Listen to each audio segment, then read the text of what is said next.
Magandang balita para sa Pilipinas. Magandang araw sa inyong lahat. May magandang balita para sa ating bansa. Bumaba ang antas ng inflasyon sa 3.7% noong Hunyo. Ayon sa Philippine Statistics Authority, mas mababa ito kumpara sa 3.9% noong Mayo. Hakbang ito sa tamang direksyon. Ano nga ba ang ibig sabihin ng inflasyon? Ito ang bilis ng pagtaas ng presyo ng mga bilihin at serbisyo sa paglipas ng panahon. Kapag bumababa ang inflasyon, ibig sabihin ay hindi na ganoon kabilis ang pagtaas ng presyo. Magandang balita ito para sa ating mga bulsa.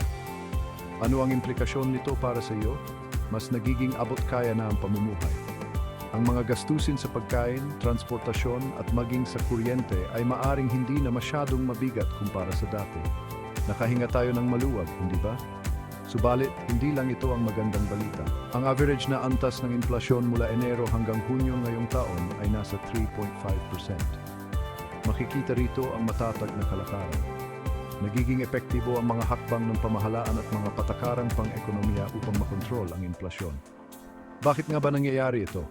Malaking papel ang ginagampanan ng mga salik tulad ng matatag na presyo ng pagkain at mas mababang halaga ng gasolina. Dagdag pa rito, ang mga pagsisikap ng pamahalaan na mapanatili ang katatagan ng ekonomiya ay nagbubunga ng positibong resulta. Ano ang dapat mong gawin ngayon?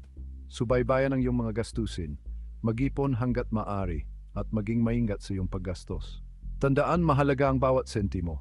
Ang mas mababang inflasyon ay nangangahulugan ng mas malakas na kakayahang bumili. Kaya, ipagdiwang ang mga maliliit na tagumpay at patuloy na magsumikap.